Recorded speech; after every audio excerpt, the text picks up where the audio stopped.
네, 안녕하세요. 언더테이커 팀의 팀장 정승민입니다. 자, 이번 시간은 이제 마지막 시간이라고 볼 수 있겠는데요. 제가 최대한 빨리 끝낼 수 있으면 빨리 끝내게 노력을 하려고 합니다. 자, 미국 말고는 이제 더 이상 남은 나라가 없거든요. 자, 미국 같은 경우에 보면은 미국 원자력위원회는 심층 처분을 위해서 암염에서 기술적으로 적합한 부지를 밝히기 위해 노력을 했다, 시도를 했다라고 볼 수 있습니다. 자, 심층 처분을 위해 암염, 미국 원자력위원회가 캔자스 주 중심에서 처분시설 설명회를 개발하려는 결정이 기술적 정치적 이유에서 취소가 되었다라고 나와 있는데요. 어떤 기술적인 이유도 있고 정치적인 이유도 있고 이러한 이유에서 처분시설 설명회를 가지려고 데몬스트레이션을 가지려고 했는데 실패를 했어요. 자, 캔자스주는 이 중심에 있어요. 자, 이게 너무 오래된 내용이란데 1958년에서 1971년 사이에 있었던 얘기죠. 자, 그렇습니다. 다음 사례 한번 볼까요? 자, 미국 원자력위원회 71년 74년, 그리고 미국 에너지 조사 및 개발부 75년 77년, 그리고 에너지성 Department of Energy, 이게 이제 77년에서 82년 서로 다른 모함에서의 처분 시설을 위한 기술적으로 적합한 부지를 찾기 위해 노력을 했지만 이러한 노력에도 불구하고 대중적인 반발로 종료가 되었습니다. 거의 70년대에 다 노력을 했던 거죠. 시작 연도랑 끝난 연도 보면 그 70년도인데요. 이때 어떤 정치적인 반발, 대중적인 반발로 이제 취소가 되었습니다. 자, 제가 사진을 두 개를 들고 왔는데요. 좀 익숙해지시면 좋을 것 같아서 들고 왔습니다. 자, 미국 원자력위원회의 마크, 심볼입니다. 상징 마크인데요. United States of America Atomic Energy Commission 이렇게 나와 있습니다. 딱 봐도 원자력위원회 같아 보이죠? 자, 그리고 에너지성입니다. 미국 에너지성 얘기가 앞으로 자주 나올 수도 있는데요. 에너지성이 바로 Department of Energy가 나와 있고 독수리가 이렇게 그려져 있습니다. 독수리가 그려져 있고 원자력, 태양, 많이 보던 것들이죠. 이런 것들이 이제 다 들어가 있어요. 자, 그렇게 보시면 되겠습니다.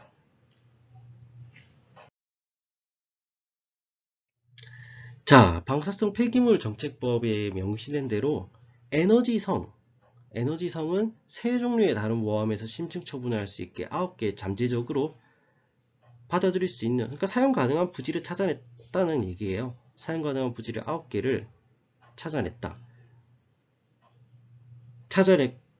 밝혀냈는데 그 중에서 확인된 부지가 그 확인된 것들이 6개의 주에 있었다는 거예요. 6개의 주에서 그런 9개의 부지가 확인이 되었다. 그게 바로 1983년입니다. 자, 방사성 폐기물 정책법은 좀 이따 뒤에서 또 계속 다루도록 하겠습니다.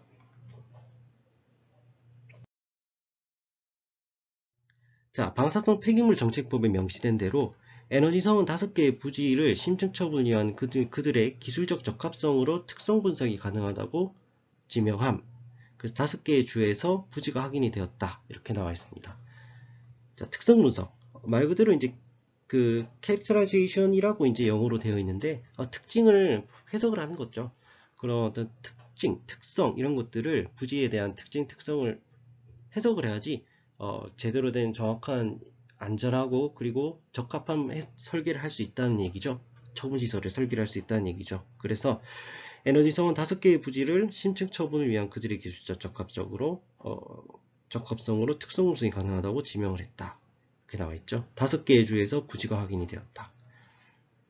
자, 오른쪽에 이 그림을 한번 보시면요. 이게 이제 방사성 폐기물 정책법 심볼 마크예요. 심볼 마크가 참 독수리가 있는 것도 참 아이러니하긴 한데 계속 나오죠, 독수리가. 방사성 폐기물 정책법에 관련된 심볼 마크예요. 자, 그래서 일단 뭐 5개 부지를 확인했다 정도만 생각을 하면 되겠고요. 다음 한번 보겠습니다. 자, 방사성 폐기물 정책법에 명시된 대로 심층 처분을 위한 기술적 적합성을 결정하기 위해 행해지는 특성 분석의 대상으로 3개의 부지를 에너지성이 권장을 했고 로널드 레이건 대통령이 선정을 했다. 권장하고 선정을 했다. 이렇게 나와 있습니다. 그래서 네바다, 텍사스, 워싱턴 주에서 이제 확인이 되었다는 거죠. 85년, 87년. 자, 오른쪽 사진이요. 이 사진이 바로 1985년도에 로널드 레이건 대통령의 사진입니다. 이때 이제 로널드 레이건 대통령이 그 처분을 위한 기술적 적합성을 결정하기 위해서 행해지는 그런 특성 분석의 대상으로 부지를 선정했다는 거예요. 뭐 처분 시설을 짓겠다고 결정을 한 게 아니고 그 부지에서의 특성 분석을 하기 위한 대상으로 부지 선정을 했다라고 보시면 되겠습니다.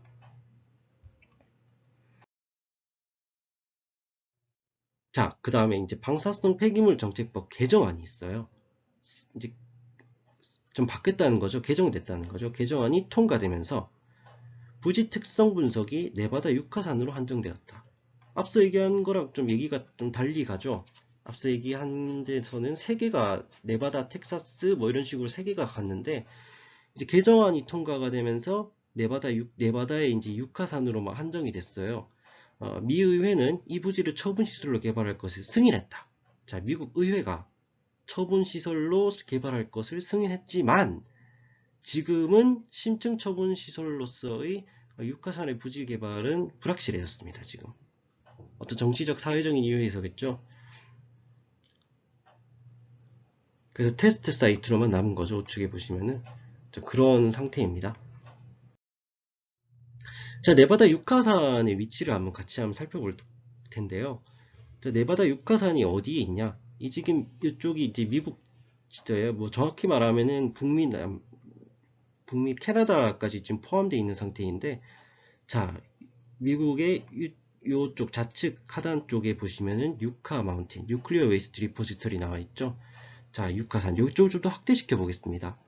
자, 그러면 유카 마운틴, 뉴클리어 웨이스트 리포지터리 이렇게 좀 더 확대가 되는데요. 보시면은 뭐 사람이 없는 부위가 많은데 여기 보시면은 라스베가스가 있습니다.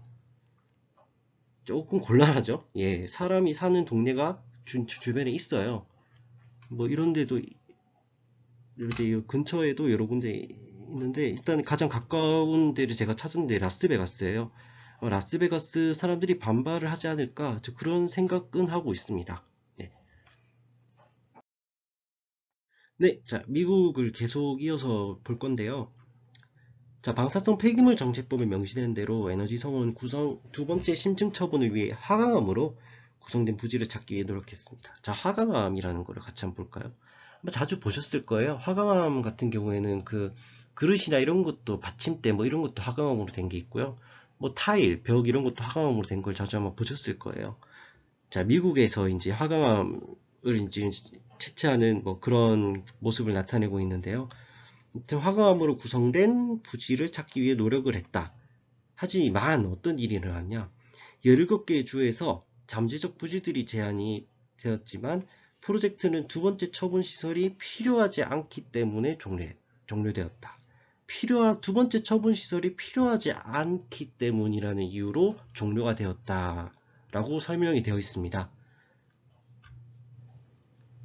네, 그렇죠. 두 번째 심층 처분을 위해 부지를 찾기 위해 노력을 했지만 그런 두 번째 처분 시설이 필요하지 않다는 이유로 종료가 되었다. 그렇게 결정이 되었습니다. 계속 이제 미국을 계속 볼 건데요. 자, 에너지성은 멕시코 남동 쪽에서 부지를 초우라늄으로 오염된 방사성 폐기물을 심층 처분하는 방사성 폐기물 격리 시험 시설, WIPP로 선정했다. 자, 이걸 해석을 왜 이렇게 했냐면 WIPP가 어떤 약자냐면요. Waste Isolation Pilot Plant라고 나와 있어요. 그래서 이제 웨이스트 같은 경우에는 물론 그냥 폐기물이라고 해도 되지만 당연히 방사성 폐기물을 일컫는 거기 때문에 방사성 폐기물이라고 해석을 했고요.